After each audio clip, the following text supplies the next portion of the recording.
Hello, everybody. Welcome to episode 3 of the SavePoint podcast. It's been quite a while since episode 2.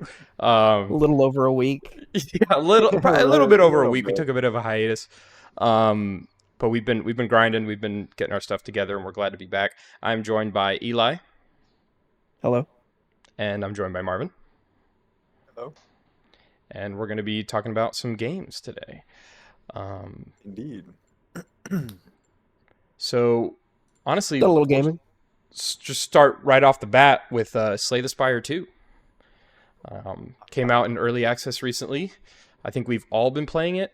Yes. Honestly, I think at this point, I might have played the least. Seems like you guys have been. Yeah, because me and Marvin played grinding a on bit yesterday. Yeah, I'm nice. right at 10 hours at this point. Yeah. So real quick, curious. give a little brief history of your experience with the first game, leading into the second one.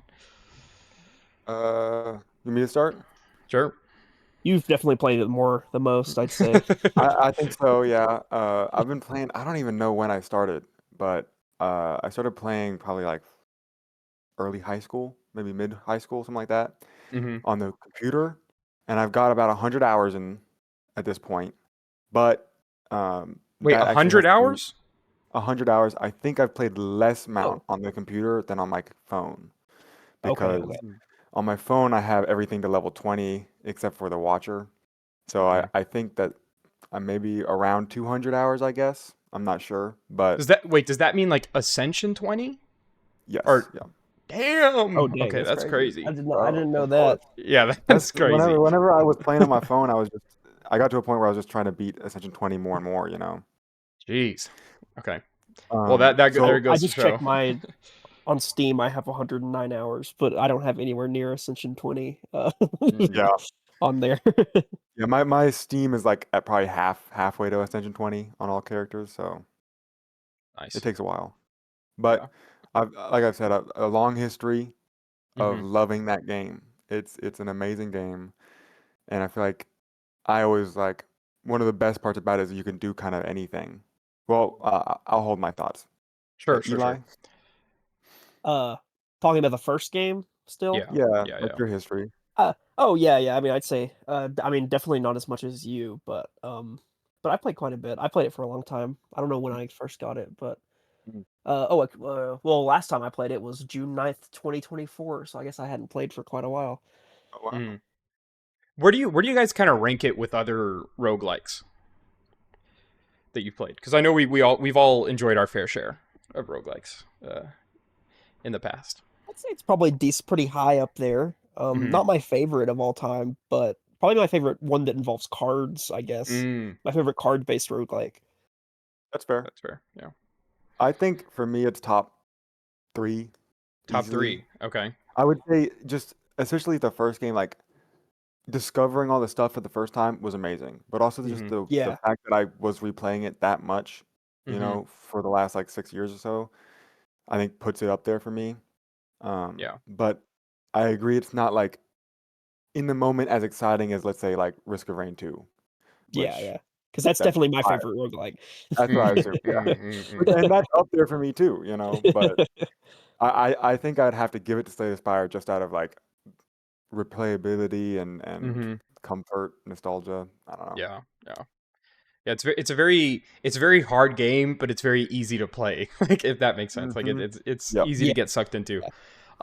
Yeah, Exactly. I started playing the first game last year, after yeah. many attempts to try and get me to play from my friends, and I got totally hooked on it. I didn't get like super far Ascension wise. I don't even know if I beat Ascension 1 on any of the characters, but I was just having a blast with it. And so leading into the second one, I was excited. And I think first and foremost, I was excited at kind of how similar it is. That, we've talked about it, but, I think for me so far, it's kind of supplanted the first one. Is like, I don't particularly see a reason to go back. Because they've done such a good job of just building on what they had in the first one. I, I wouldn't even say like cutting the fat, because it's like there was pretty much nothing to cut from the first game. They cut some cards, of course, for the characters that return. But yeah, I've been enjoying it so far. What about you guys? Oh, well, I agree. I think like they didn't cut the fat necessarily, but maybe some of the points they just like evolved, and like a lot of the events and bosses and characters are similar, but their move sets might be different and their cards are Mm-hmm. different. Mm-hmm. But they still have that same base layer, which I love. It really Yeah. makes me go, I'm just sliding into this new game, especially while it's in early access, and hopefully it just keeps growing. Yeah. Everything's also like has like another level of like polish on it because like the two games look very similar, but like the Mm-hmm. animations and then even kind of just what happens in the game. Like Yeah. there's the one crab boss that like your positioning Oh, matters, or the one boss Mm, that pulls you towards it. You have to like mm-hmm. Like the not get sandpit too one. close to it. Yeah. Yeah. and Um. and the positioning boss actually there was one in the first game. It was Oh, the was there? elite, it Oh. was the elites right before the heart. So it's like Act 4, Oh. technically. But it didn't like the crab is so cool because like his crab arms actually move along the screen, and like Yeah. Yeah. he's like in the background and his arms are the thing you're fighting, which I think that's so cool. Yeah, that's cool. I haven't gotten to that one yet, but yeah, I'm really enjoying all the both gameplay and like visual touches they've done. Because I agree, it's like they both games do look pretty similar, but when it's a game that you spend so much time looking at like the same animations and characters and stuff, it's Yeah. a little goes a long way, and they put like a ton, so it goes a really long way. You know, like it looks great. And with like the pets that you can get, and they're not Yeah. really I was about to they're say the just like same thing. relics, but Yeah, they So just far, have I've only seen two, but mm, same, yeah, there's I think. probably same here. more, or they plan to add more, because I don't know why they would only make two of them. Yeah. Yeah, and like I'm sure there's some that are like probably under unlocks at some point. Hmm. Yeah. Oh, true, true. Yeah, yeah. Which is But another thing. I don't think the first game really, or at least the system for unlocking is different. Like you Mhm. kind of unlock like lore, and then like it builds to different chapters. It's very cool. Yes, Yeah. and like the cool art and stuff. I love that. Hmm. Yeah, The Every game placeholders is are very funny. the placeholder art is awesome. Like in an age where they wouldn't have tarnished their reputation doing this, but a lesser right. game certainly would have, tried to like put in some AI art or do some like, just they try to do something crappy with it, and they just the sincerity of it, I think, goes a long way. It's really cool. Um, Mhm. in showing those. Yeah, I haven't gotten to all the characters yet, but I'm enjoying it a lot. The So complexity far, is there. yeah. When it comes to the characters, I would say they've done a great job. Like Mm-hmm. I think all the three that were in the first game, I'm glad they brought them back. Maybe the Watcher will come back at some point. I'm not too worried about I'm him sure they her not will. coming back though. Like, to be honest, they could leave her in the past for me. But I think Yeah. the new three they did a great job with the new cards, and like really adding some stuff for each person that is like crazy to think about in say the Spire 1 terms. Mm-hmm. Like like shivs, there's a card that makes shivs deal damage to all creatures. That's insane. Yeah. So We had some fun I'm with that happy last about night. that. Yeah. Well, um, we didn't really mention the multiplayer. Having multiplayer yes. Yeah. is just like a Yep. huge bonus. Oh What? my God, and it works so well. Yeah. Yeah, Like, yeah. Yeah. We'll have to yeah, see. I wonder how they're gonna kind of balance it into the future for 4 players, and also like, because from what I can tell, the progression is still intact in multiplayer, right? Like it yes. like you still earn everything you would for doing like the same like feats or whatever for the timeline, right? That's Mm. interesting. I like that. I Um, I do wonder, like, it seems like some of the epochs that you unlock mhm. um are based off of like numbers, like how many times you've done something or like damage or whatever. Mhm. I Mm, wonder if that counts with like the players you're with, like if they count towards mm, that number or mhm, not. mhm. But yeah, I agree. Like, I'm glad that it doesn't feel like it's its own separate game mode. Like, it's still very much a Slay the Spire run. You just have your three bros with you, or Mhm. whoever. Yeah. Yeah, good game. All right. There, I do want to. You did mention the tracking numbers. Something I saw in a run last night. Mhm. Have you encountered? It's like I don't remember exactly what it's called, but it's like the Walrus Mart. There's like a walrus guy there, and you can like buy stuff from him. Have you seen I don't that? think so, no. I don't think It's so. like a question. It's like a question mark space, but like when you go Sure. there, it's like it's like thanks for visiting. You have like X amount of points, and if you get this many more, you'll be like a walrus member. And at first, I assumed it was just kind of like a funny flavor thing, but then I got it again, and the points went up. So I'm like, what happens if you actually get all 2,000 like walrus points? Oh my gosh. I No, hope something happens. it's like Mr. Beetle's shop from Zelda games. Oh, You get right. Yeah, Beetle he has a point points, system. Yeah, you get the like a membership card. rewards thing. Yes, yeah. That I like that. I That like sounds that. fire. That's cool. Yeah, I would love that. Also, shout out to like the question mark backgrounds in this one Oh are yeah. so Yes, they cool. look a lot better. They're Yeah. like Leveled up take up the whole screen. tremendously. They're really cool. I will say I hope they keep adding more question marks too, because one thing in the first game is I feel like there was only like 10 of them, so you Yeah, saw them a lot. yeah. And I've played 12 hours, it says, of the second game so far, and I definitely have seen some repeats already. Seen quite a few repeats. I've I'm been sure. seeing I'm repeats as sure they will. well, Yeah. but and to the first game is like I was mentioning an event that I don't think you or another player we were playing with had heard of, and it's just because it was so rare. So I think that hopefully they include, I don't know, enough to make it balanced. But I do like that there are some events that are harder to get just because of rarity and you need Yeah, to make yeah. more. That's nice. I think also bringing back some of those old stuff from the first game would be nice, even like the old bosses and other like elites and stuff that aren't in the game, because there are a few that cross over, but not really that many. Yeah. There's also a couple that I've seen that have like not directly ripped off like the play style, but like very similar. Like there's the one that turns intangible every other turn, which is like the same as one I of hate that the one. one of the Act Two elites in the first game. So yeah, yeah. I honestly at this point I don't mind what they do, but I'm happy it's out now, and I'm really happy they do early access. Like Yeah. they're Yeah, not because I've waiting. even a few of the epochs I've unlocked, like I unlocked one, because I don't know, you guys may have unlocked the one that's like you unlock like the water area, so you can kind of have like a different enemy set. And I've unlocked one that it's like it unlocked a new area, but it's not actually implemented in the game yet. So I'm just waiting for that to get added, I Oh, guess. interesting. Okay. And Yeah, so, like, are I think those new areas you like select before a run or something, or how does that No, work? it's just random. Oh, okay, okay. I Yeah. think that act will be one of the areas you have unlocked at that Oh, point. that's cool. That's Yeah, cool. yeah. That's cool. Yeah, that'll go a long way in like switching things up. Mm-hmm. Especially if Because you I have don't like think the first game 5. had anything like that. I think No, I each don't. area Yeah, was the same, right? Yeah. yeah, yeah. But there was Uh, like, and I could tell, and I feel like plenty of people who played Slay the Spire 1 modded know this, but a lot of the content from this, I think, is heavily inspired from those mods. And there oh, were mods interesting. that changed biomes for stuff, and I think Necrobinder was a mod, if I'm not mistaken. Oh, really? That's Oh, interesting. wow. I know at least Doom, the mechanic Doom, is a mod, but I don't know about the whole character. But I like that. I think that's a great idea. Yeah, Like, that's cool. if the Yeah. mod creators are fine with that, then hell yeah. Mm-hmm. Yeah, I'm sure they were compensated somehow for their work. They may have been hired. I know, like for Yeah, Risk of Rain yeah, 2, they've hired some of the bigger mod creators to work yeah. on the game. It's like Rockstar buying Yeah.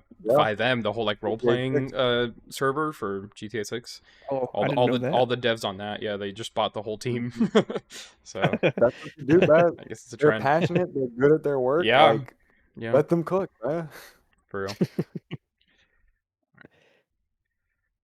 Okay, now we can talk about Marathon. Mm, This has been a long time coming for your boy. That's true. I've heard a lot about it. Yeah. Long time Destiny fan, of course. Destiny 2 mainly. Um, you so are. yeah, I am. I mean, Yeah. I am too, but I want to make sure they know. Yeah. I've got, Destiny numbers are tough. It's kind of like League numbers. It's like you'll say an amount, and compared to some people out there, it is just nothing, But I think I've got like 1,500 hours at this point on Destiny 2. So it's not nothing, but Well, let me just, as a good amount. range, like, I've played a good amount of Destiny 2. Nothing Mm-hmm. like Eric, and Yeah. definitely nothing like the big boys. But I've only played 500 hours, so like a Mm, third of what Eric has. And yeah. I've done a lot of, a lot of the content, but Yeah. That's surprising though. Wow, you've got 500 hours. That's crazy. Yep, yep. You kept me in it. I don't play Yeah, Destiny 2. yeah. Yeah. So big fan of like Bungie games in general. So I was super excited for this. There's of course been so much talk about kind of the game itself, but also everything surrounding it. Bungie being scooped up by Sony for this like live service push, and mainly for Marathon. It's kind of had a tough road in term. There's been a whole load of controversies and things, but especially in like expectations. There's been so many of these big live service failures. Kind of especially with Sony, like they just cannot seem to hit the nail on the head. And I think they need something like Marathon to succeed. But so anyway, there's been a lot leading up to it. I've been super excited. I kind of dabbled in the tests before the server slam. They did like some alphas and stuff, but I didn't play more than like an hour. I wanted to wait until it was closer to release. And so, yeah, server slam hit. I had a great time. Game came out, I think a week ago, and I'm loving it so far. Uh, Loving all the things that I thought I was going to, like the Bungie gameplay. You can't. They just know how to cook with that stuff. The art style, all that stuff is great. I had never played an extraction shooter until Arc Raiders, so I've always been interested in the genre, but wanted something that was a little more like casual friendly, I guess. And then Yep. I really enjoyed Arc, but it kind of ended up being a bit too casual friendly, I think, for me. Yeah. Uh, it didn't super flow well with me. Also, I think that the gameplay, wasn't just wasn't grabbing me. There were a few different things, and so I think in a lot of areas, Marathon has kind of fixed many of those things. It doesn't do quite everything right, and I'll get into that. But so far, I'm really enjoying it. What about you, Marvin? Oh, I would agree with a lot of that. Like for me, and I played Arc Raiders too, not nearly as much, but I think personally I think I was just deterred from the system of their like extraction shooter, which is like you're getting a bunch of good loot, you may be losing it, okay, whatever. But like what am I building towards here? Like there are some upgrades, but nothing crazy, and I just never felt like a pool or like a reason to play, Mm-hmm. except for like just having fun with my friends, which, that's Yeah. a reason, but like I feel like games like that need more. And so in Marathon, like all the lore drops are, I think, way better than they did in Arc. No Mm-hmm. offense, Arc, but just like thematically, they're amazing. Yeah. Um, and then like I just know in my head after playing Destiny for so long that Bungie cooks with late game content. Mm-hmm. They do amazing jobs, and they Yeah. also cook with long standing games. Like they know how to support, a game. Mm-hmm. So I think this would be perfect, like you're saying, for Sony to maybe stick with this game and let it keep going Yeah. because I think the really cool stuff could occur later on in those late game maps Mm-hmm. or puzzles or whatever happens. Yeah. But yeah, I've been like, It's interesting you bring that up. Like the whole idea of like Sony sticking with it. We just saw, and we don't have to get into like that whole thing, but we just saw what happened with High Guard, right? Where it's like mm, I think they were backed by Tencent. The new it was like a new development studio, and they pumped so much money and so much time into that game. I think took like 5 years to make. It comes out. A ton of people play it. It's like 200,000 players. There's an immediate huge drop off. It's not sticking with people. And now mm, I think in 3 days they're shutting it down, and presumably the studio is getting closed down as well. And just the idea that they're willing to spend this much money on a game and not even give it like a month to see if like something will happen with it, and just Like, immediately be like, okay, yeah, we've been bankrolling these people for 5 years. We're just gonna let all that money go to waste and not even try to, stick with it. But it's a pretty common thing that's been happening. Like Sony did it with Concord a couple years ago. Now that was kind of different because there were literally only 700 people playing, so it was a bit different. But still, it's like you uh, you have to give these things room to breathe. yeah, of Um, course. and so Well, I and do hope that Sony does that here. to add on to that, like not to divert the conversation to High Mm-hmm. Guard, but I remember playing it with you and Eli, and like I had fun, and I remember there was a lot of things that I was saying and y'all were saying, and I was hearing about the game that were great points of improvement, Mm-hmm. and also like they also had a bunch of unique stuff going on. And I feel like it would have been perfect. They had so many options to add stuff and listen to the community and give Mm-hmm. feedback and like roll stuff out, but like For you're saying, sure. instead they were just like, no, it Yeah. didn't work. All right. It should have released Like, in I mean, early even access, like, yeah, and then yeah, they yeah. should agreed have it had wasn't. like a year of Hmm. taking in player feedback, iterating on that, getting it to a better place before 1.0, and then their Yep. publisher being like, okay, now is your test. Like, now let's see. What were you gonna say, Eli? I was gonna say, well, like with Marvin saying, like adding changes and stuff. Like, I mean, Hmm. they even did that. Like 2 or 3 days in, they added 5 player, and that was way more fun than the 3 player that we were Yeah, playing. exactly. Yeah, I Which mean, was like, like I had more fun playing 5 player than I did 3 player. yeah, for I didn't sure. Now even we're play like never gonna Spire. play it. Yeah. Yeah, there you go. No, and I think Yeah. it was 2 days ago, like they added skill trees, player levels, all sorts of new mechanics, and it's like, Like, sure, that should have been in there since day one, but if you had just sure. launched in early access, it you still would have had some runway. And I think something that's pretty important, and I kind of made a video talking a little bit about this, but is the idea that when, when you look at these numbers, when a game is out for 2 or 3 weeks, and you're like, a publisher's like, okay, it's only maintaining 6,000, right? Like Mhm. that 6,000, knowing the state of games that we're in, and knowing that those publishers are likely going to cancel it because of that, that's going to dissuade people from trying it in the first place. Or even trying. Yeah, Yeah, like if we lived in like if the industry was at a point where these games were given room to breathe, then I would see that, oh, there's 6,000 people playing, but it's still, there's a chance for this game. Let me give it a try.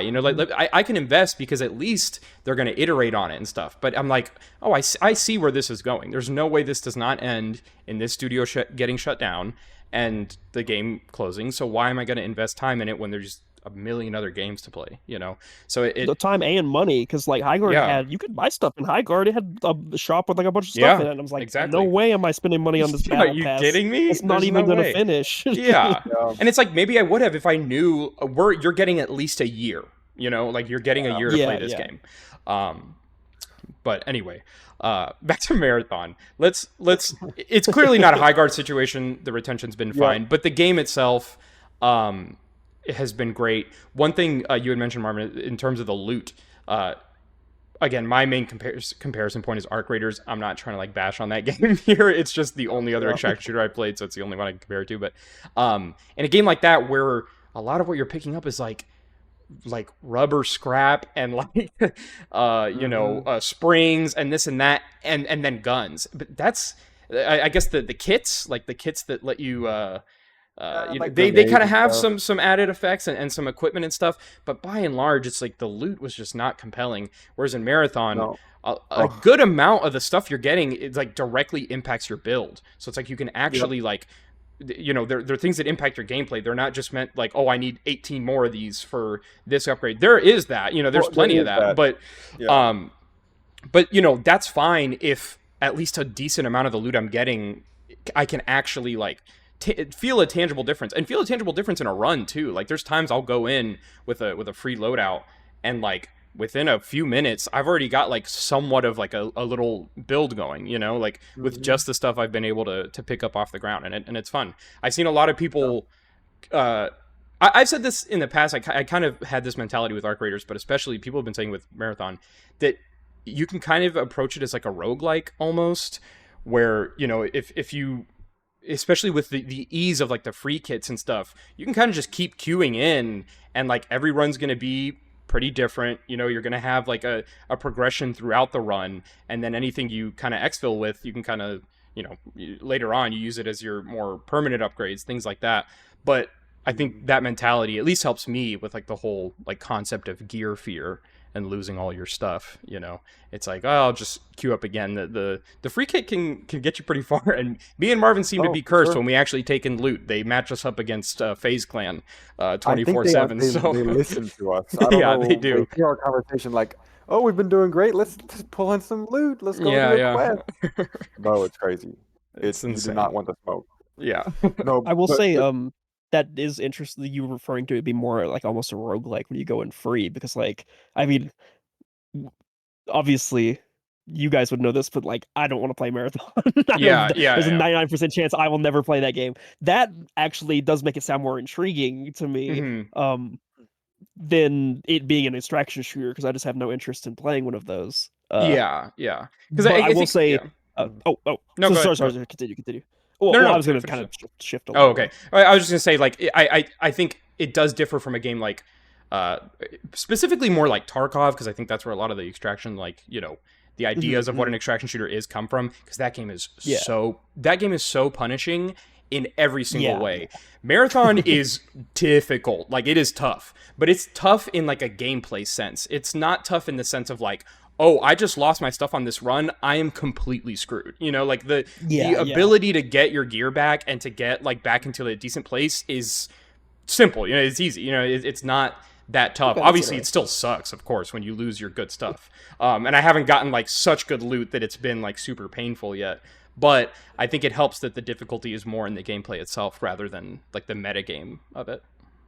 That's Well, and interesting. Eli, you like this. You can revive your teammates after they're downed and finished. Oh, that's Like Yeah, in nice. Like a Fortnite. reboot van. It's exactly. you just Yeah. Yeah. revive them straight up on their body. It's crazy. Hmm. Oh, that's cool. Okay. That's Yeah. interesting. Because I will say, like, because I've watched you guys play it some Hmm. while I've been playing a different game that we will be talking about later. Um Hmm. um but like all the theming and stuff. Well, and even earlier today I sent Eric a video. I don't know if you saw it, Marvin, but of a little man called the Faithful Sheriff, formerly known as Dr. Witnesser, who I was saw talking part about of how it. terrible and horrible marathon looks and they wouldn't like it, but like that's one of the things that like intrigues me the most about it. I'm like, okay, this game Yeah. like You're looks really blind. cool, it has really cool Yeah. theming to it. Yeah. uh No. That's like one of the like I saw the oh bro, the freaking liaisons for each like Yeah. faction Yeah. are so well designed. Like Yeah. it's incredible. No, they're the way it works is like there's different factions you can like do contracts for and stuff. And this is like another point of comparison to Arc. It's like there are these like kind of shopkeepers and Arc Raiders. They don't really have much personality. I can get past that, but also they're like AI generated voices, so they oh not right, yeah. putting aside like the like ethical parts of Yes. that, it just sounds awful. Like they just sound Yeah, terrible. yeah. Mhm.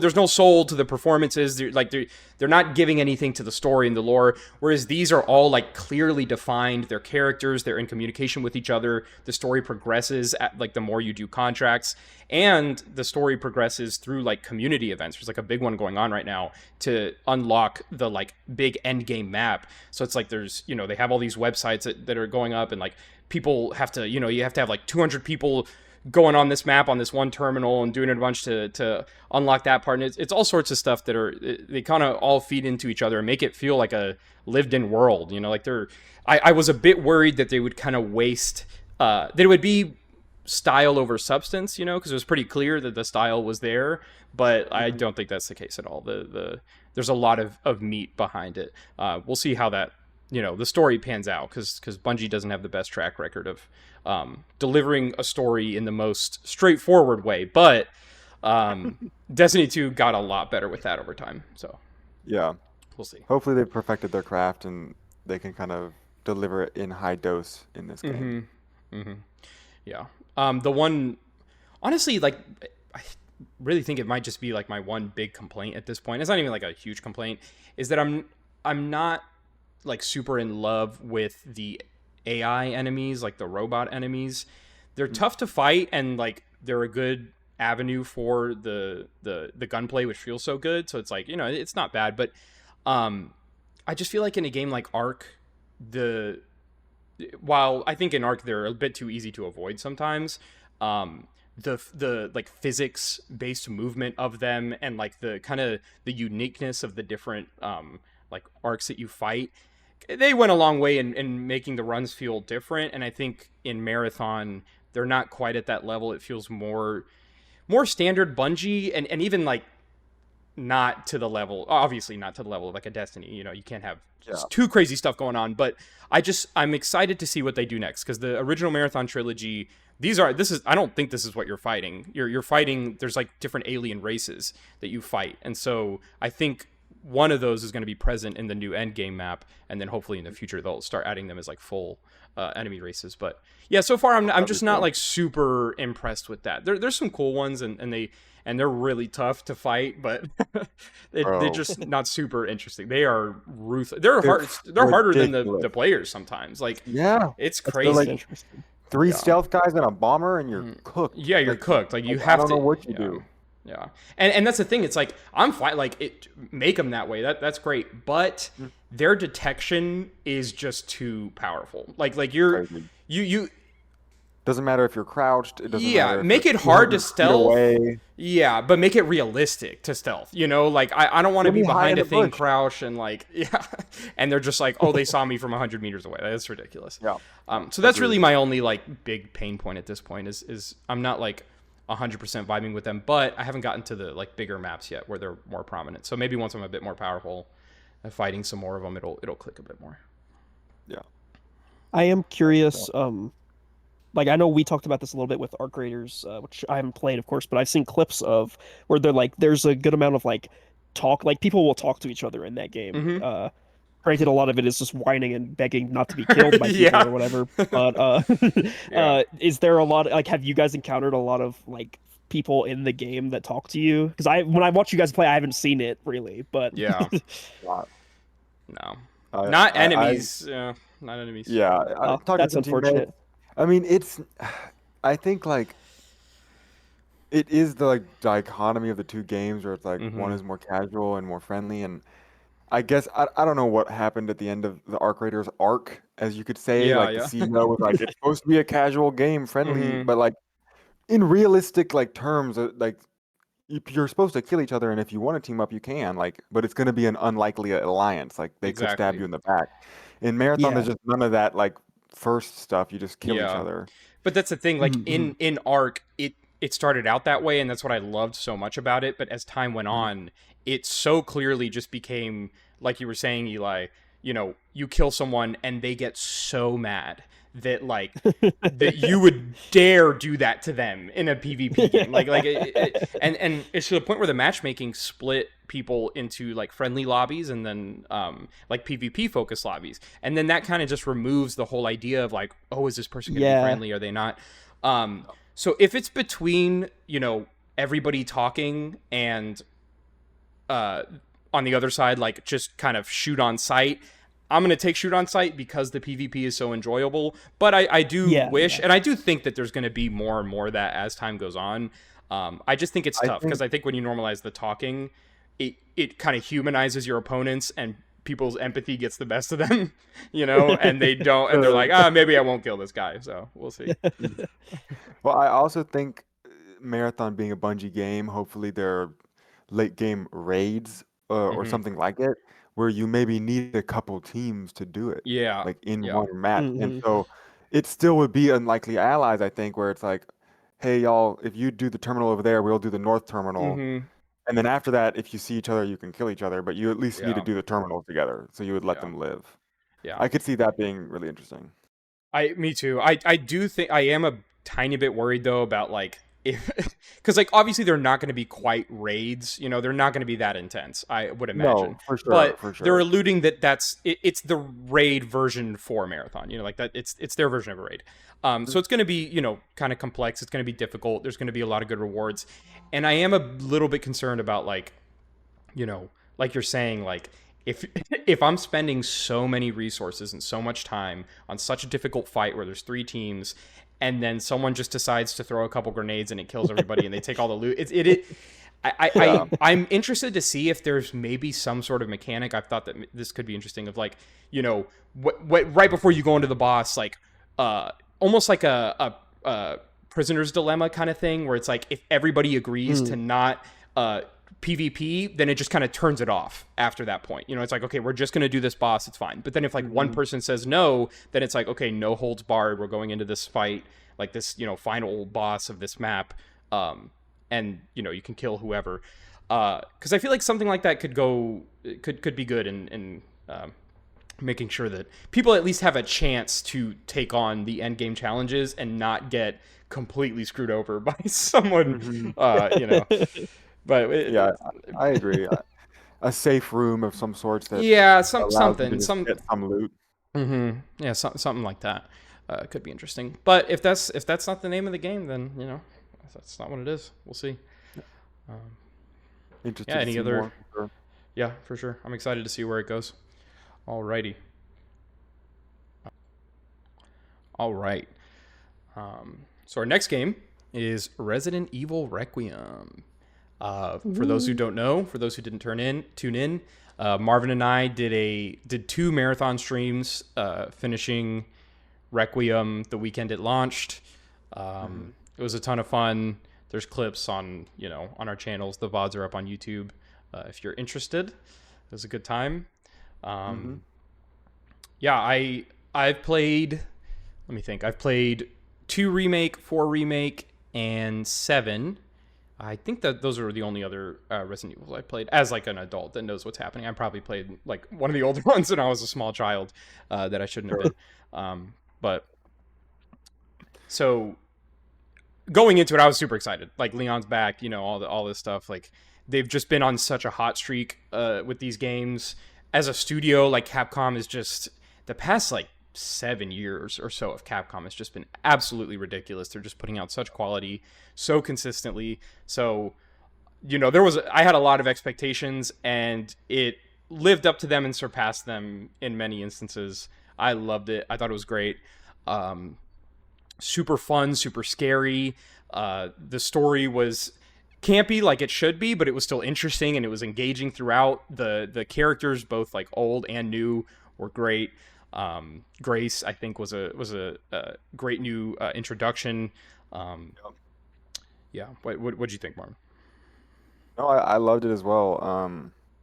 I would agree just about your Capcom point. Like, I remember playing Street Fighter 6 for first Street Fighter I ever played, and I Mm-hmm. was like, this just feels like what gaming should be. Like, it just feels so fun. And I Yeah. feel like I get a little bit of a hint of like that kind of idea in this game as well. It's like they're just doing shit that just is fun gaming and awesome to see on the screen when you're playing. Like, Yeah. you'll see it if you've probably seen clips if you've been on Resident Evil 9 Instagram or TikTok. But there are some crazy moves Leon pulls with his gun Yeah. Requiem, like Yeah. especially in the first section, like he's like slinging behind zombies and shooting them in the back of the head, and Mm-hmm. like that feels like you're actually doing those inputs, which Mm-hmm. it's like a mix I think between planned and like happenstance, but it just felt great to play. I think I mean, everything you said was correct. I think also like just some of the big set pieces were really cool. I'm Mm-hmm. glad I didn't get anything spoiled because there was Mm-hmm. some crazy shit. Yeah, for sure. And to your point, like, uh, I've heard some people kind of echo this, but um, it to have like such a big budget, like action horror game that is different from like your typical ones, like your Last of Us, your this isn't horror, but like your God of Wars, like your big like dramatic, very serious blockbuster games, where that's typically where all the money and the resources is going. But games like this, it's like it does take itself seriously, but it allows Leon to say his quips all the time. It allows for all these like goofy, terrifying, crazy monsters, but it still looks incredible, and it plays incredible. The focus is still on the gameplay and making sure not only the combat but the exploration and, like you said, the set Mhm. pieces. Everything is just so fine tuned, and you can tell that the budget is just they spent all their time, all their resources in all the right places. They left nothing on the floor. It's really impressive, and I'm glad that we're still getting releases like this. For Yeah, sure. they're not afraid. It doesn't take itself too seriously. Then what I was gonna say to that is like I feel like they've hit that perfect sweet spot, like you're saying, where it's like it's just serious enough that it's still a horror game, and I'm gripped the entire way through. But I guess spoilers alert. Spoilers alert. Hmm. Like it's still one of the only games I know that can like pull off fucking the main character driving up a building and then Yeah, on a motorcycling off of it, motorcycle. like Yeah. like like Broken City, and it works perfectly. But Mhm. like it's still kind of crazy that that can happen, which I Yeah. love. Yeah, like you get into, we're already in spoilers. You get in that like motorcycle huge set piece. an Uncharted style thing, and that's what it felt like for most of it. But then it's like one of the main villains, he gets on a motorcycle with an RPG, and so he starts like blowing up buildings all around you, and so you're like, okay, this is crazy. And then at the end, you have a motorcycle duel where you start driving towards each other, and you have to like shoot out the gas tank so that like he falls before you do. And it's like, it's those moments that separate it. They're still super sick, and it's like, okay, maybe it's not the most realistic thing that would happen in this scenario, but like, who cares? It's a video game. It should be fun. Like it strikes such a perfect balance for that. And So real quickly, speaking on that, I know when we played it, we didn't realize this till much later in the game, but we found out you could start parrying. Like we thought you could just parry like sword attacks, yeah, but then we were like, oh, you can parry zombie attacks. as Leon. And now, yeah, as Leon. Now I'm watching reels. Turns out you can parry the RPG. You can parry Oh my bullets. gosh, that's You just can crazy. just shoot, like it's like you can parry anything in the game pretty much, and it's just that I think adds to that level for me. Yeah, there's a later on. I won't spoil what it is, but there's a giant monster that you're like fighting, kind of in like a canyon almost, and it has like these big like tentacle attacks, and he can just parry those. Like they're literally like this, like basically kaiju looking thing that's like slamming down, but he still just finds a way with his hatchet. And it's just so much fun. It's so fun. The graphics are insane. I genuinely think, like, environment wise and like realism wise, some of the best graphics and lighting I've ever seen. It's absolutely insane. In a game to date, like Yeah, for sure. the faces, the first scene, just the first one when you get to the city for the first Mm-hmm. time, and like it's raining, and it's Yeah, just it's gorgeous. Like it's crazy. it's The crazy. clinic, it's like the kind of the first big area you play in. It's the thing. It's like the graphics are incredible, and then the art direction is even better. It's like they are able to match those two things so perfectly, and it makes for such an interesting and varied game throughout. Like the many of the environments are pretty different. There's one later that I had my gripes with, just in terms of mainly like the color. It was kind of a very drab area that you're in for like a long period of time, that I felt it didn't stand out with the rest of the game. But the structure of that location, and just the location itself was very cool. Um, Agreed. yeah, but yeah, that was really one of my only gripes with it. Great game, would totally recommend it. And Hopefully, also like a great entry point, I think, to the series as a whole. yeah. You don't really need to know a lot of stuff. I mean, I would recommend playing 2 and 4 just to get a Watch the sense lore of like, breakdown. yeah, that's true. At That's least. true. Like It's just just like, to recap. yeah, for sure. That'll help. But it's just such a good greatest hits of everything that Resident Evil like succeeds at and is known for, done so well. It's a great homage to all those stories and all those characters that have come before. So, yeah. What were you Yeah, gonna say, Marvin? Sorry. agreed. Oh yeah. I know we were talking about this at the end of the game, but you were saying possible DLC. Like, is that something that Mm-hmm. happens a lot? Yeah. So usually, the Resident Evil, as the mainline Resident Evil games, will have like a pretty big story expansion. I think they typically, because I know seven had like 3 or 4 of them, and they were each like a Oh few hours wow. long.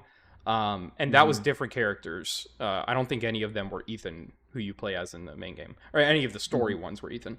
And then same with 8, I'm pretty sure. But that one was just one longer one, and again, it was a different character that wasn't even in 8. So, um, they usually get pretty creative with their DLCs. So I hope there's a good one for this one. There's a lot of different ways it can go. I don't know exactly which one they'll take, but I'm very excited, and yeah, hopefully we'll be streaming that when it comes out. But yeah, yeah. you If know, um if we can make it happen, we will totally do another stream, and especially those are typically a lot shorter, I think. So yeah, we it can won't be hustle won't be through it. like a whole lift. Yeah, for sure. Um, alrighty. Uh, okay. Our last game that we're gonna kind of highlight here is Pokemon Pokopia. I'll let Eli take this Saving one the away. best for the last. Yeah. I'm pretty sure I'm the only person that's played it, right? Yeah. I assume Eric doesn't have it. Okay. Not at Yeah, it is very, very, very good. I've been like nonstop playing it since it came out. It came out the same day as Slay the Spire. So I've taken a little bit of Slay the Spire breaks every so often, but the only other thing I've really been doing is playing Pokopia. Um do you guys have any questions about it? Or do you just want me to just like to info dump some? Yeah, I mean, if you want to info dump, and then I'm sure I will have some come up, kind of, Mm-hmm. Okay, yeah, and yeah. we can kind of interrupt. So yeah, yeah. So this game got announced a bit ago, and from what I've been seeing online, like people like, I don't know, people weren't like aware of it or like Mm, anticipating it that much, but I've been like locked in since it was announced because it's the same team that did the Dragon Quest Builders games. Granted, I never played them, but I always thought they looked really hmm cool. And then hmm this is basically them, but with Pokemon, and I like Pokemon. So yeah, I was like, this is gonna be great. Yeah, I mean, I from more looks oh, alone, I was just say from looks alone, I was writing this off. Like, if we had done our fantasy critic already, I would have counterpicked this kind of thing. You know what I'm saying? Like, that's crazy. That's crazy. with the developers, it has like you're saying, the Dragon Quest builders, that definitely gives it some credence, but it just mainly just because of this, the conversation around Pokemon games in general these past few Mm-mm-mm. years has been like so dire, and then when I look at this. This launch trailer looks better, but the first trailer I was just kind of like, I don't know if this is going to go all the way like where it needs to.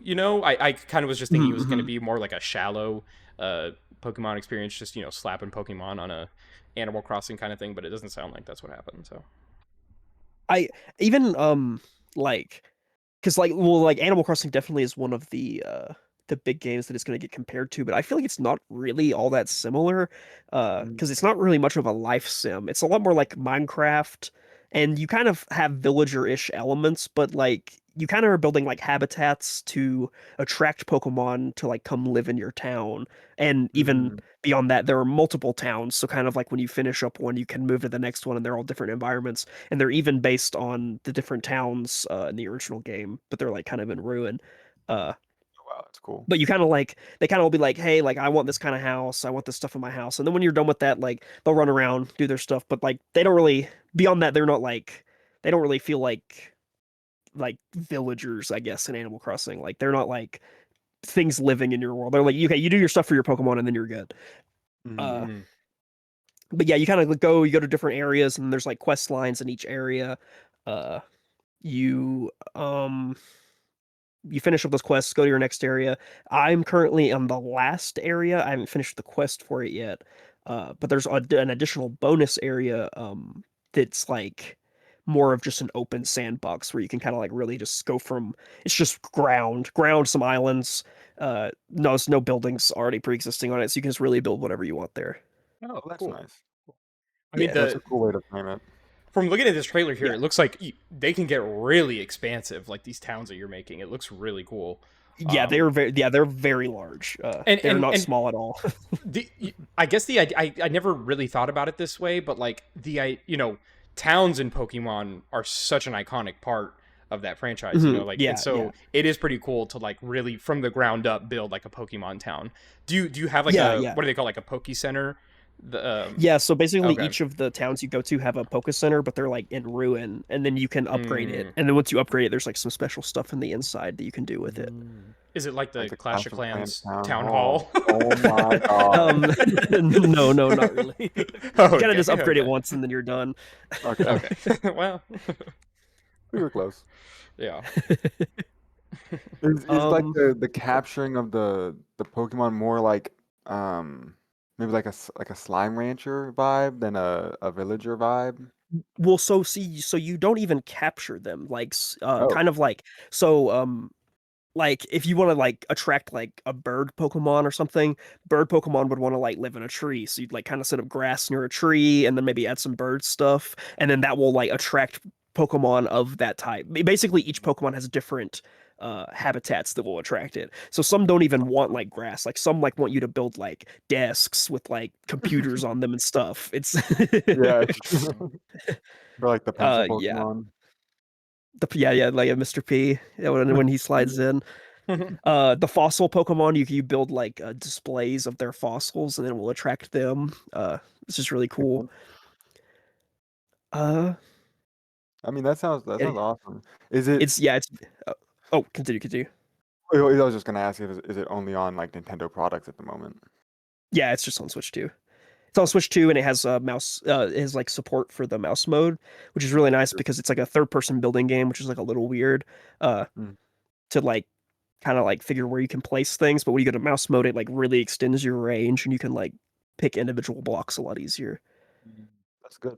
Is it on Gonna Switch use One? that. You also it's not on Switch 1, but you Okay. can game share it. So you can like if someone has a Switch 1, you can kind of like stream it to them and then they can Oh, play with you. interesting. Okay. Uh That's yeah, cool. in the sandbox world. They can't do everything, but they can like Mm, build and all that stuff. So they can do all the important stuff.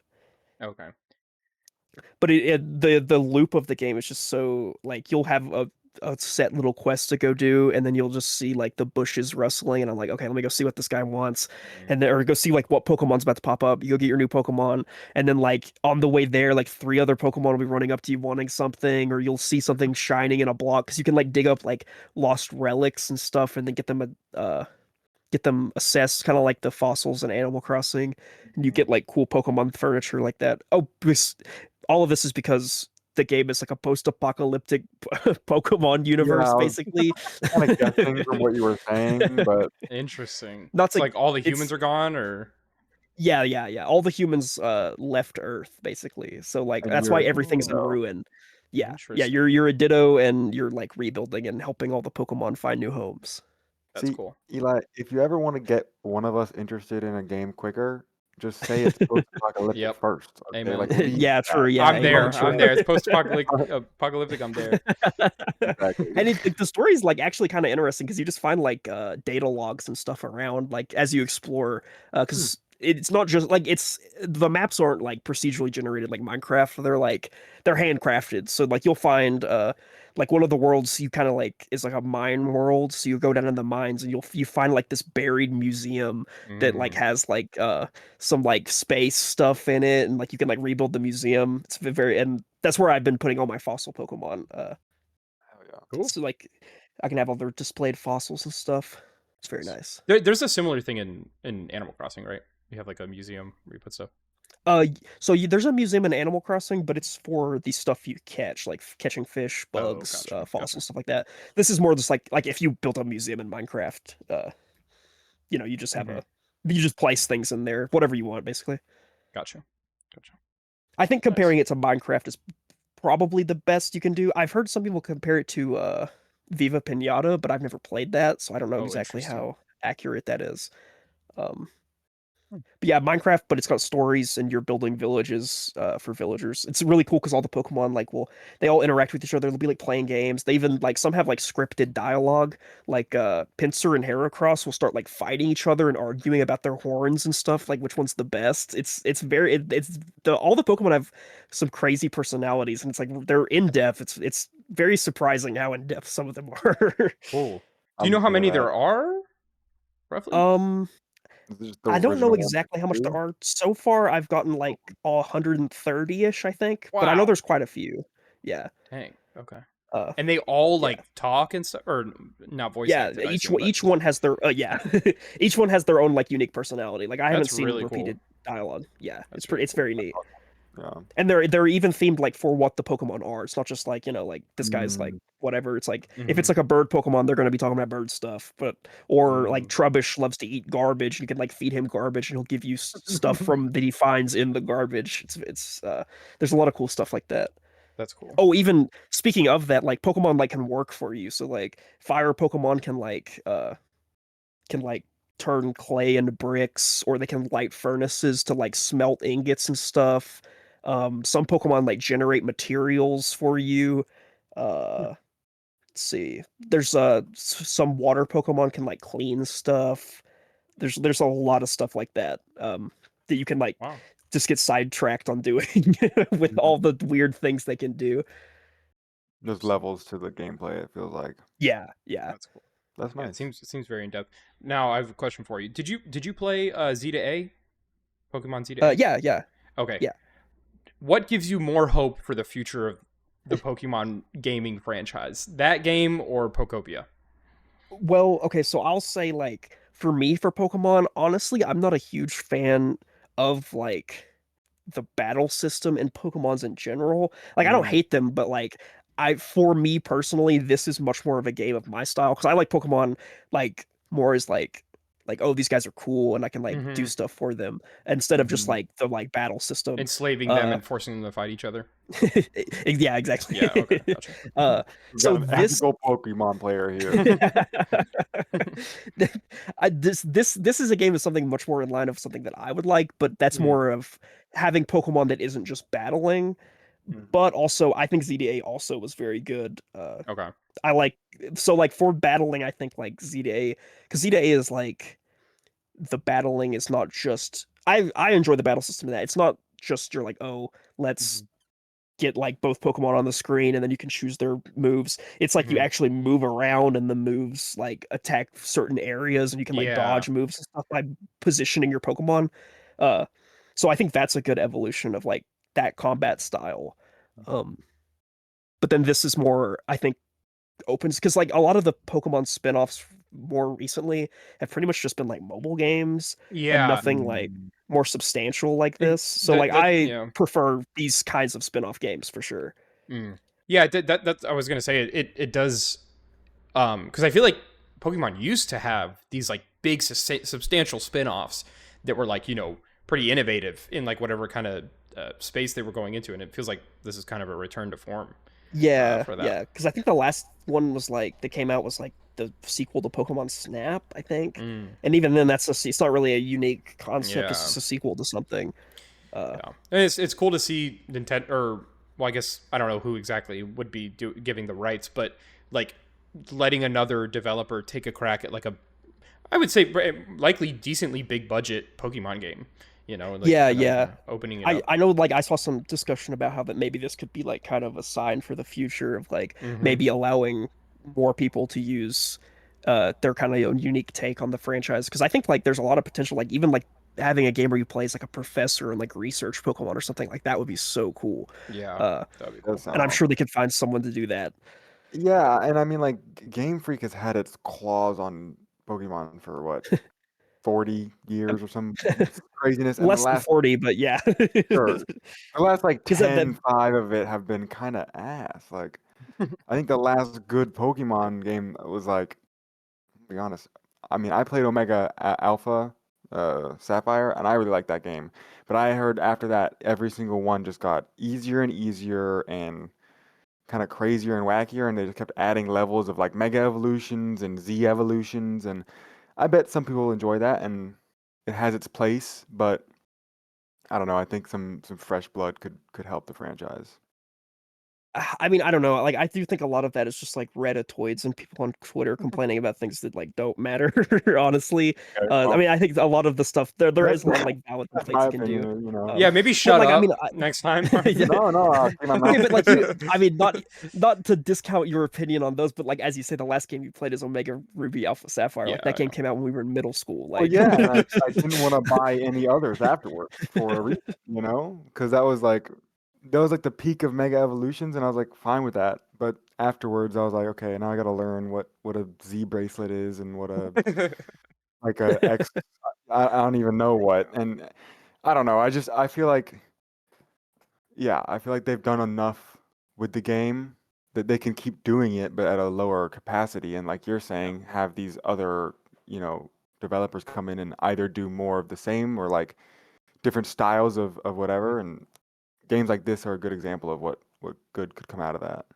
No, no, and I think a big problem with things like Scarlet and Violet was both the performance and like the presentation, of like the art style. yeah, yeah, Especially in my opinion, Oh, I think just like the art style not evolving with technology. I don't think you need to have like RTX on 4K like crazy Pokemon, but I just think you can do more in refining the visuals of these games. And Pokopia looks great, and so does Winds and Waves, which is like Oh, the one they yeah. just I was revealed. The about to next ask one, if you watched the trailer for that, yeah, because that game yeah, looks pretty good. that one looks cool, and I'm glad they're taking a nice year off to like Yeah, it kind of doesn't come out put this some more year, development which is time very into nice. that.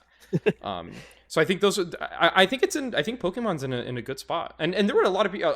I know a lot of people that didn't really enjoy Z to A, but I knew plenty that really liked it. So, I think if they can keep getting the gameplay in a good place while also bringing the performance and the visuals like to match that, uh, it'll be. I mean, I say it's in a good spot.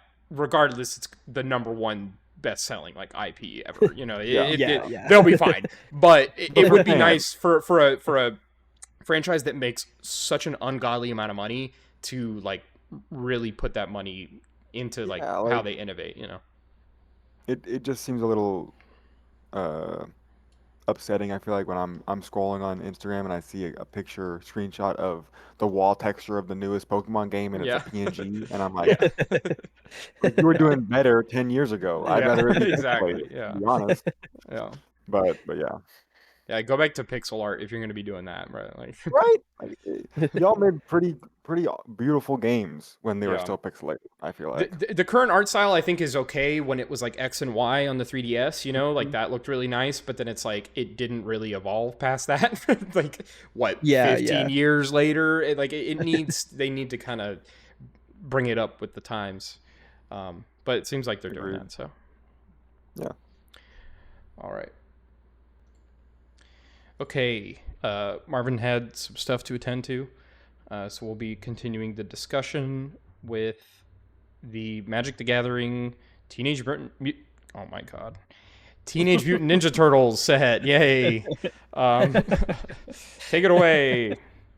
Yeah, so I'm the only person that did any pre-release for this, I believe. I went with friend of the show Wise. Guess we could have gotten him on to see if he wanted to, but too late for that now. Yeah. Um what I'm curious, what are your thoughts on this set before I get into it? As someone who hasn't Yeah, someone who interacted with like it at all. yeah. Obviously I'm a big Magic fan. I really like TMNT. It was a big thing when I was little, and I just kind of never like I didn't like super keep up with it, but I have a lot of reverence for it. I think it's very cool and like the recent movies they've been doing and stuff. Or I guess movie, we'll say. And yeah, I think it seems like a cool set. I think the art is mostly really good. I think I don't know. Yeah, I don't know that I have like too much to say. I think it's interesting that this was chosen, I guess, to be such a huge set, because I think content wise there was enough, clearly. Like there's so many Yeah. references they can make and all that stuff. But it is I do think it's an interesting conversation for what they choose and what kind of succeeds after that. But the set itself, like what they were able to do with it, seems really cool. Yeah, I for the most part agree. I will say, like, or just as a baseline, like, I would say that I think I could say this. Hmm. I'm probably a bigger fan of Ninja Turtles than you are, Yeah, especially we could say now. that. Like, Yeah, I definitely keep up with it a lot more, and I know a lot more. for Uh, sure, for sure. and because I think overall I do like the set a lot. There are some things about it I'm not super a fan of. Nothing I hate or like I think are bad, but like there are like some weird omissions. Mm, There's not like a Last Ronin card. They didn't do any of the new turtles from Last Ronin at all. Like mm, there's a card called Last Ronin's Technique, so they acknowledge it, and even there was a secret layer all of Last Ronin cards, which is cool, none new or anything, but all that stuff not mentioned at all. Beyond that, there are like some people I'm like, that's kind of weird, like that this person wasn't included. Uh, and yet we got like a legendary of each turtle at each rarity. mm-hmm. So there's like a common, uncommon, rare, and mythic of each of the main four. Uh, but then like which ups the legend count, and like there's even been talk of the legend count, but of like legends being at common and stuff, which personally I don't really care all that much. Sure, But sure.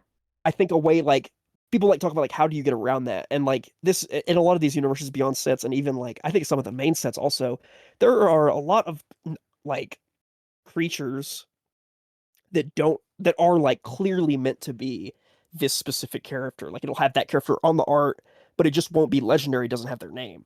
And there's Mm-hmm. a lot of that in this set, which is like I feel like they could have done that, like had like them at Mm, common, just Hmm. had like Turtle Leader or something, and it had it like it's very clearly Leonardo, Yeah, yeah, right? yeah.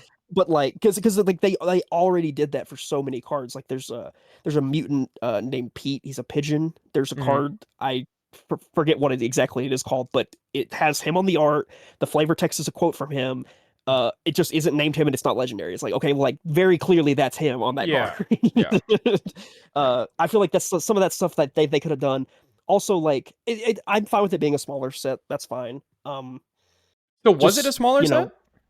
yeah. Well, Okay, you did okay. mention because you mentioned it was bigger. It's a small set like Spider-Man. It's I think it Gotcha, has the gotcha. same Oh, amount of okay. cards as Oh, Spider-Man. okay, okay.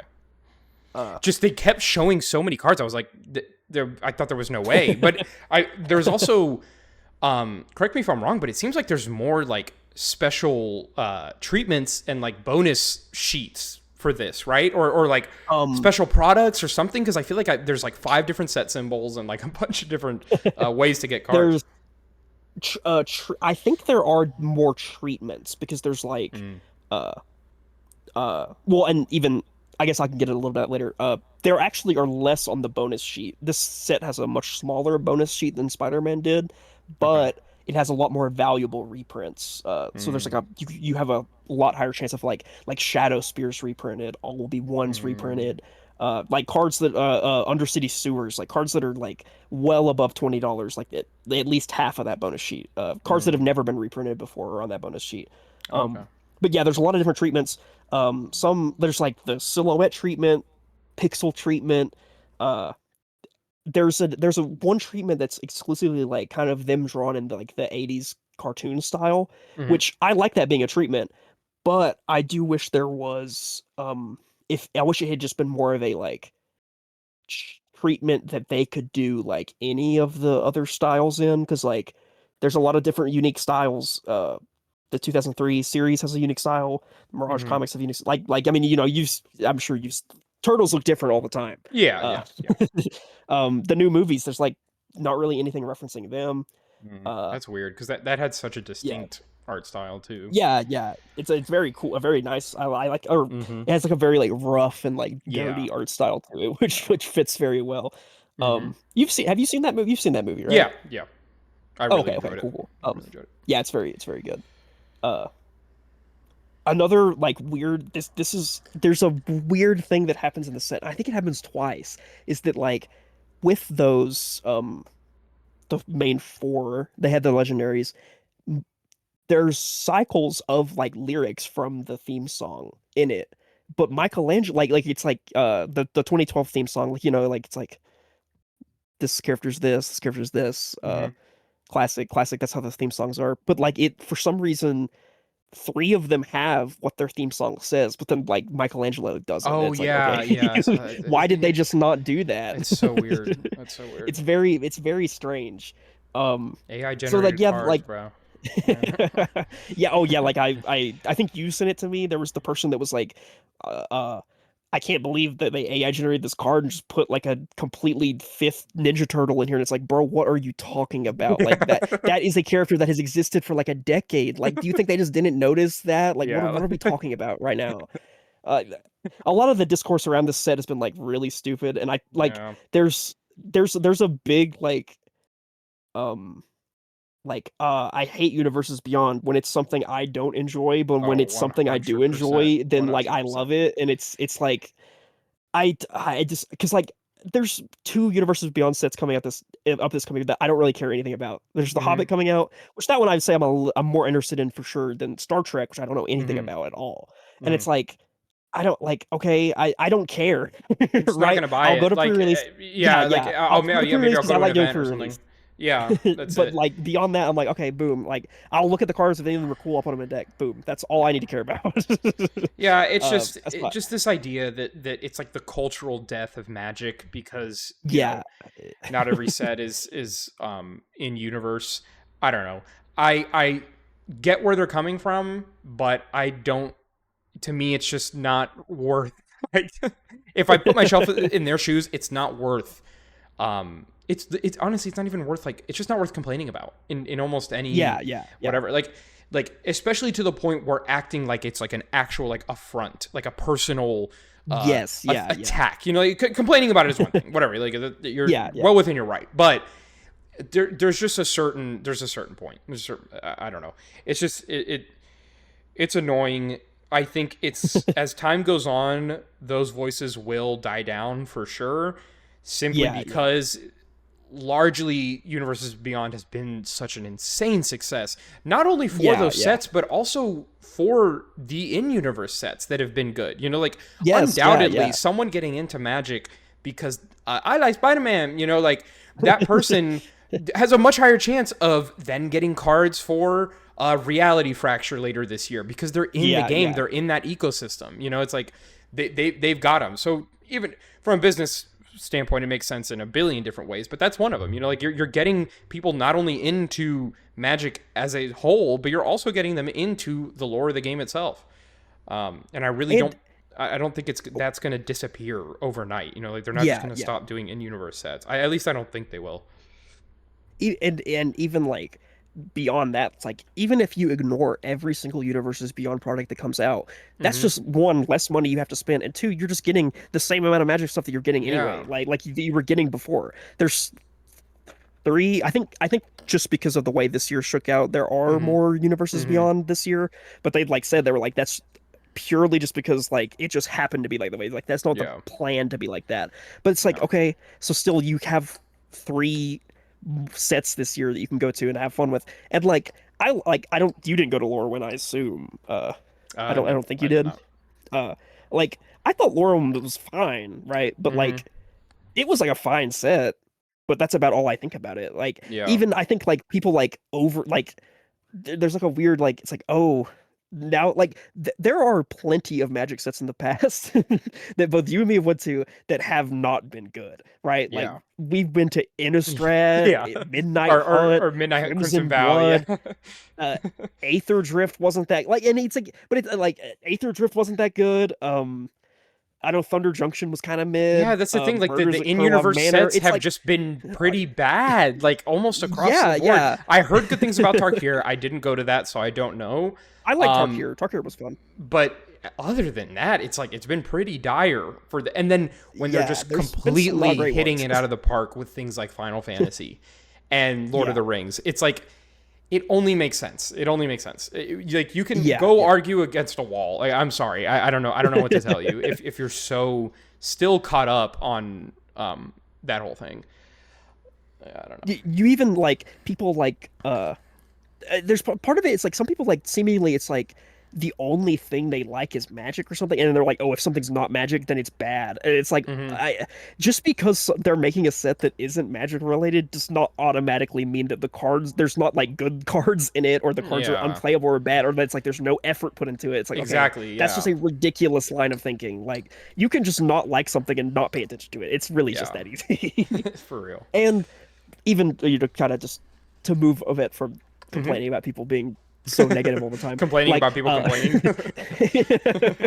the like I like the draft for Ninja Turtles I thought was really fun. There's not many Hmm. archetypes for it. I probably liked it better than Lorwyn. I honestly I would say I think I probably don't like it as much as Spider-Man. I think Spider-Man I Okay, probably had more interesting. fun with. So is that from Uh like a gameplay perspective or from a gameplay because those are perspective. both things that you know both properties that you Yeah, really I both like enjoy. both of those. Yeah. Yeah. So but from a I would say gameplay probably more you like Spider-Man. yeah, I think the Okay. mechanics in Spider-Man were a little more fun overall. Hmm. Um I feel like and they there's were good ones in able. Ninja Turtles too. Sure. I Oh, just think thematically, because I did play Spider-Man and I enjoyed it, but I do think oh yeah, we thematically did play it. TMNT is a bit more varied, and they were able to like kind of spread out a little bit Yes, more than yeah, Spider-Man. I yeah, think the Spider-Man set was cool, but just it was mostly Spider-Man naturally, so it just yeah, yeah. it got a little heavy-handed on that front. Um, It's also kind of hard with Spider because like with it being Spider-Man, like, and there being so many just different like because they kind of like it's kind of like they almost did half like here's like half villains and supporting characters of Spider-Man, and then like the other half is kind of like Spider-Verse stuff, and it's yeah. kind of hard to go like let's make all these people that just are different versions of Spider-Man different than Spider-Man in Yeah, like yeah. cool, unique ways. So a Mm-hmm. lot of them are just kind of like, it's like, yeah, like that is a character, but it's like they don't do anything that, or like the card itself doesn't do anything that Mm-hmm. different than anything different, or like within like what that character probably actually would do, because it is just Spider-Man at Yeah. the end of the day. Uh, And but I then do like you think said, like oh, no, go ahead. Go ahead. uh, like with when looking at Ninja Turtles, like there was a part that's like it almost feels like they were like, yeah, let's put in all this stuff from Ninja Turtles, but they're like aware that like people like you yourself, you're like, yeah, I like Ninja Turtles, but Mm-hmm. like you probably don't know, like, you know, like don't know like 10% of all the stuff that's in Ninja Sure. Turtles, Yeah. even though Yeah. you do like them. Because like Ninja Turtles like is crazy. Like there's so much, they time travel, they fight Yeah. demons, Yeah. they go to different universes, there's dinosaur aliens. It's Mm-hmm. like there's so much, so much stuff that like this set, it almost feels like they were like given a top-down order. They're like, okay, you have to put in this amount of stuff that people actually know. Mm-hmm. So they like kind of just overdid that a little bit, I think, Yeah, where it's because like there doesn't really need to be a team up card for every single character in this set, where you could yeah. just make a unique character. You don't have to Yeah. print every single character at like five different rarities. Mm-hmm. It is a little Mm-hmm. strange. Yeah, and I think it does call into question more so with Spider-Man. Like I've always been an advocate of like I think I enjoy the Universe Beyond. I think they should keep doing it, but I think they need to choose better what gets a full set and what doesn't. I think Yeah. getting a set of commander decks or even two, I think that could have Mhm. been sufficient for Spider-Man. Honestly, you know, like Yes. Yeah. it could have it would I think it would have made it stand out a bit more and would have like helped like avoid some of the fatigue that it got. It was fun to draft it, but it's like Mhm. that's what we have the Marvel set for. It just feels like Yes. Yeah. that's Yeah. where that should be. You know, put all your attention because you can. That's going to be super varied. There's going to be so many options they can pick from, and so it was just kind of it's just kind of weird. I think they need to do a little bit better in determining the scale, and because it's also like who. It just feels weird to have these sets that are like smaller versions of main sets. I don't know. Yeah. Yeah. It just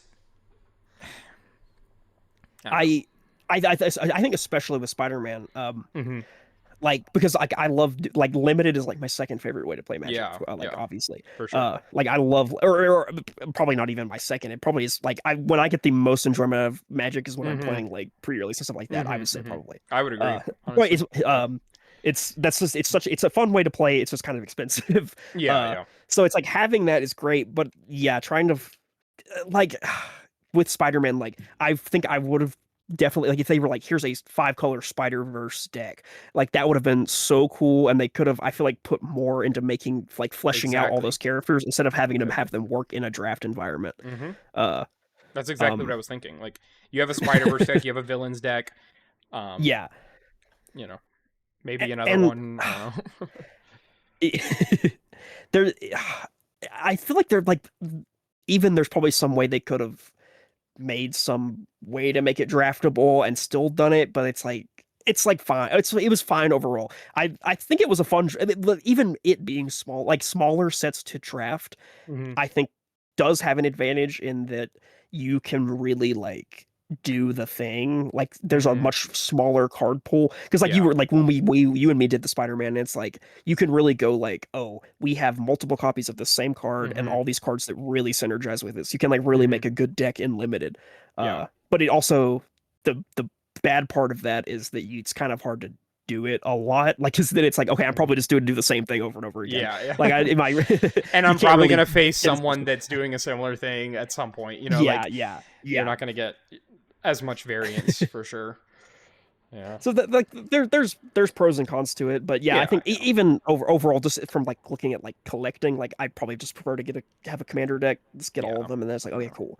And Uh, on it, like I really enjoyed how Fallout did it. You know, you have the yes, commander yeah, decks, and then you also have collector boosters that have these really cool treatments of both cards that are in the decks and like you know mhm, reprints of other ones, and you do secret layers on top of that. It's like yeah, you're already doing it for these sets like TMNT and Spider-Man. You're doing secret layers. You're doing all this stuff. Just make like good commander decks, and then have all like the fun cosmetic stuff in another product. And then I honestly think that would also, not that I super care about it, but that would also kind of help with some of the dissenters, you know, of like not Yeah, dedicating this whole block in Time of Magic to a set that probably could have just been a some decks or something. But yeah, I think all in all, they're still pretty quality sets, especially things like Avatar. That was just such an incredible and set well, and and even representation of that. like we talked about Avatar, like the Avatar, I think the set as a whole, there's a lot of really cool stuff in that set. But then on the flip side, the limited for that set was like kind of mid. It Yeah, wasn't it wasn't that great. great. It was like fine. It was just very it was like I think fine. you said, it was very grindy, and I agree with that. It was very Every was very games played got to out a very stalemate. similarly. Yeah, Yeah. but the cards themselves were really cool. Yes, yeah, exactly. And the mechanics were very different. Yeah, a lot of great mechanics for it as well. Yeah. One thing kind of talking about products for Ninja Turtles is that they had a lot of cool supplementary products. We actually got a commander deck for this one, which was kind of based around like the games and stuff. And I played a good few games with it. It's pretty powerful so far. I made a few small adjustments to it. And I will say, like, that is another, just kind of what we were talking about a little bit ago, another benefit towards having another set with it is that, like, I was able to switch cards out and they still be thematic. So, because, like the Fallout decks, I'm never going to change those decks because if anything I'm going to pull out, I'm just going to have to replace it with a non-Fallout card. And I'd be like, I'd rather just keep them what they are and them all be Fallout. So that's a bonus, I think, to getting to it. But that said, that deck overall pretty cool. I know you haven't had a chance to see it yet because I haven't played with you, but it's very fun. Cool. It's a 5-color deck that's really easy to pilot, which is surprising because it's like a +1/+1 counter deck, but it's got like a really good mana base to it. So you really are almost never need to you're never like looking for colors, I'd say. Nice. And then also in addition, they had the Turtle Team Up, which I did buy, but I have not played it yet, just because I got sleeves for it. That's like the PvE thing, kind of thing. Yeah, like it's you're playing against a it comes. Yes, exactly. Yeah, it comes with four 60 card decks, one for each of the turtles, and then like a small deck of villain boss cards and like moves and stuff they can do. It looks really cool. I got it sleeved up. I bought like a cheap 1,000 pack of sleeves on Amazon or something that had like different colors, so I'd sleeved them all in their colors and then sleeved the villains in like black or something. So I'll report back once I finally get to play it, but I've just been canceled on Magic nights too many times, or I didn't have sleeves. Gotcha. That's fair. No, I hope they invest in doing stuff like that more, like having these like boss decks. I think especially in Universes Beyond, there's so many of them that would have been well suited for that. Even like beyond boss decks, like I think Universes Beyond is a really good place to put those kind of weirder supplemental products that like can appeal to more casual players. Because like I feel like Turtle Team Up, like I could friends of ours that don't really know as much about Magic, or maybe even have never played it, like as long as they know the basic rules, it's something you could more easily play than being like, hey, let's teach this person Commander on the fly. I think it's a good way to bring people in. I agree. But yeah. Nice. Do you plan to? Is there any standouts? Do you plan to crack any packs or no? Maybe Probably like not buy going to any crack any packs. I haven't been buying a lot recently. My kind of go-to method at this point is like just when I'm going to build a commander deck, like kind of picking and choosing from those sets when I want to build. Or if I see like a commander that interests me, I'll kind of build around it. I still want to do an avatar deck. Yes, like I need to at some point. But no, nothing quite yet. I just haven't been able to play consistently enough to make it make sense. Yeah, no, but makes sense. Hopefully soon I'll get back in the swing of things and I'll be able to. Pretty much the only time I buy anything is like, or like I go to pre-release and that's about it. Like that's the only time I buy cards, or secret layers. Like I bought the Fallout drop and then the Turtles drop, but or Magic On. Yeah, or Magic On. Yeah, of course. All right, Yeah, so for our news story this week, I wanted to talk about Xbox. Because boy, oh boy, they've been they've been going through some stuff Yeah, over there. for some back-to-back headlines Yeah. this past like week or past week or like maybe like 2 weeks. Some crazy Yeah. stuff. Yeah. I guess we can work backwards. I think kind of the big one most recently was the replacement of Phil Spencer Yes. and Sarah Bond with the new CEO. Let me look up her name so I get it right. Asha Sharma is her name. Okay. Yeah. And so, For like a day. yeah, yeah. No, it was in one day. You know, the thought was, you know, Xbox has not been doing well this generation as Mhm. a whole. So I think the idea was always, you know, well, they're doing well enough that eventually Sarah Bond will take over Phil Spencer's role. And Right. I think in the grand scheme of things, this doesn't really matter. Like CEO shakeups, you know, like typically for a Mhm. company, it's like, who cares? They're going to be doing the same Yeah. thing. Yeah. It's all the same, like corporate speak, all that kind of stuff. But I do think with Xbox, you know, Asha Sharma, she was previously like one of the heads of like an AI division of Microsoft. And Mhm. I think even without her, you know, they would probably, they're still going to go into that space more and more as time goes on. It's just going to happen Yeah. naturally. But I do think that getting someone that's not from entertainment is a sign of like, you know, we need to change things up here a bit, Yes. right? Yeah. Like we need to cut the fat. We need to figure out what we're doing as a company. And I don't know. They recently revealed the new Xbox, or they didn't like actually reveal it, but they teased it. It's like Project Well, Helix, I think. with the her getting axed a day in because they got the other new guy, right? Wait, what? Oh, maybe I thought that, or wait, okay, maybe I was Mm-hmm. confused. I thought Phil Spencer stepped down and then Mm-hmm. someone new stepped up and then that Mm. person left after like a day. No, Did that no, not no, no, no, no, happen? no, no, no. Phil Oh, okay. Spencer and Sarah Bond left the same day, and then Asha Sharma replaced them, and she's the CEO now. Oh, okay, maybe that's what I'm thinking of. Maybe that's what I'm Yeah, thinking yeah, of.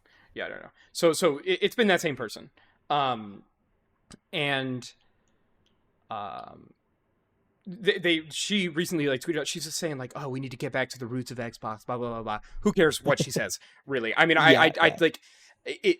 Hook up figure out a way to transcribe my farts into speech. I would give more weight to those words than the words of what any CEO says for their company. It doesn't matter. True, true. Um, and so I think, but she like went on Twitter or something, and she was like, yeah, we're revealing Project Helix. It is going to be a console that plays PC games and Xbox games. Yes. Yeah. And in the same time, PlayStation, you know, I think it was reported by Jason Schreier that they're going back to Yeah. console exclusives. So it's like Yes, yeah. clearly things are changing for both of these, like, you know, big juggernauts. I just wanted to kind of talk about where you think, like, what is the path forward here, realistically, as for Xbox specifically. I think that first off, I think that the announcement of the Project Helix was like a very like we need to do something, so Yeah. we need to say something. Mm-hmm. And then they were like, here just was I'm sure that actually has been in development, Oh but it yeah, for probably sure, was for sure. not originally planned to be like, let's just randomly on some Tuesday Mm-hmm. be like, yeah, we're Mm-hmm. making this is what the next Xbox Yeah. is.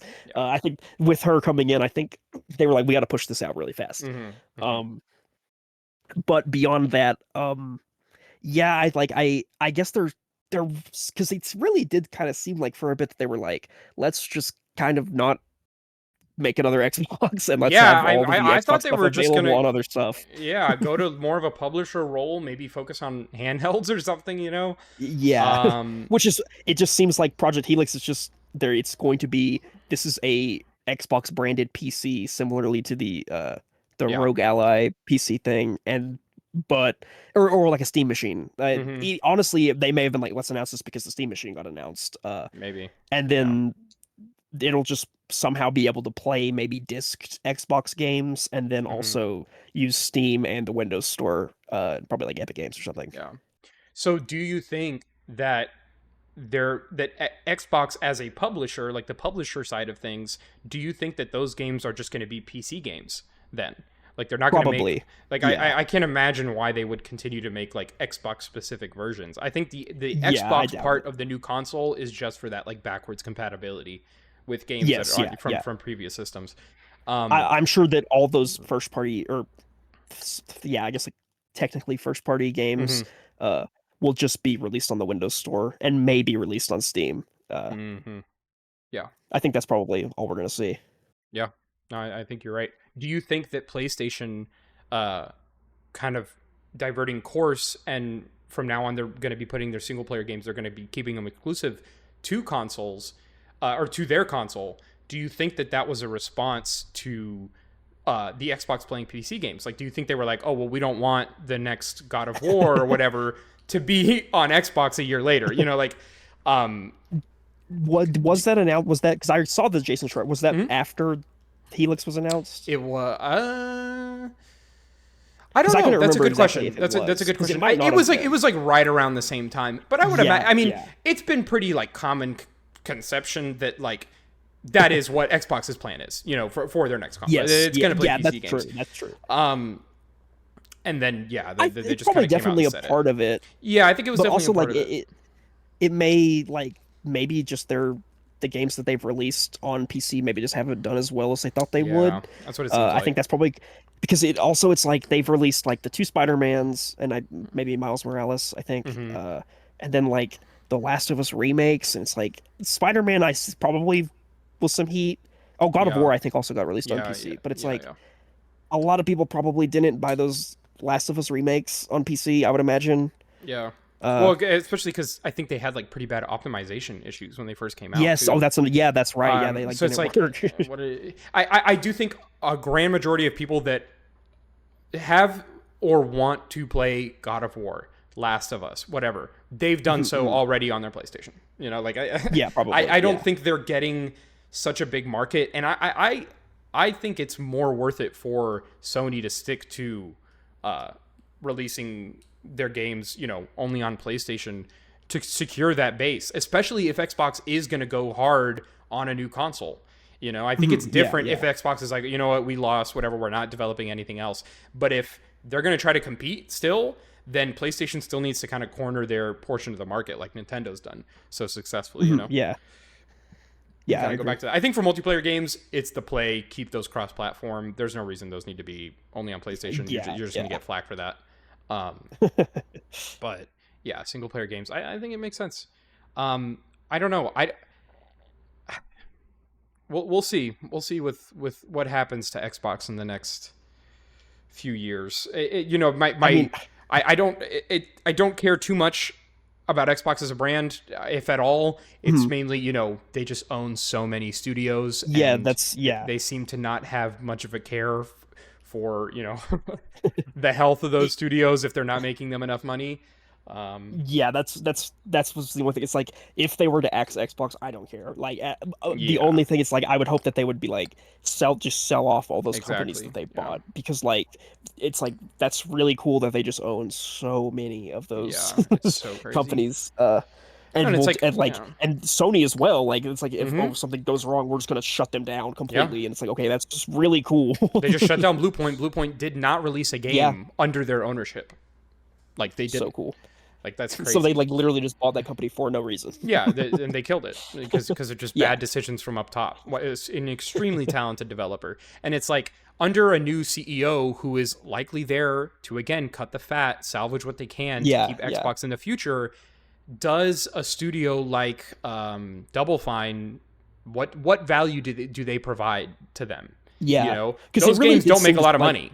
They don't. yeah, it Maybe did they drive some seem great like Game Phil Pass growth. Spencer liked Double Fine. Exactly. Like Yeah. And it seemed like Phil Spencer was on board for, at least to a certain extent, yeah, like fostering some of those smaller studios that he did like, yes, and like yeah, reaching out, yeah. like getting those partnerships with Japanese studios. I know that was a big thing for him. But it's like when you're the herald of like one of the worst eras in a company's history, like of course this is what's going to happen. It just makes sense. Yeah. But it does, you know, I hope it doesn't spell disaster for all the companies that they have under them. Yeah. We'll see. Yeah. We'll see. Hopefully not. I mean, at the very least, like probably the bigger ones will do fine. Like, there's no way they're gonna be like just shut down Bethesda. Yeah, Like, that's not yeah. gonna happen. Activision will be fine. Like, yeah. they'll be okay. It's just the smaller But all the ones smaller ones, yeah. like even something like Obsidian on it. Like as much as I hate to Yeah, say it, it's yeah. like if Obsidian's next game isn't a hit, because Avowed, pretty good game, not a hit critically or commercially. Same with the Outer Worlds 2. You know, Yeah. Pentiment before that was a hit critically, but not commercially. So it's like, again, you're kind of back in the Double Fine boat of where do they go? Or Rare, and they're with Rare. Rare, exactly. As another example, do they just put Obsidian on a Fallout now? I say, Yeah. if yeah. anything good comes out of this, would be that. Yeah. But I don't know. I don't know if that's going to happen. I'm just worried that they're kind of in a one more chance kind of scenario. I honestly think that's where most of these studios are at.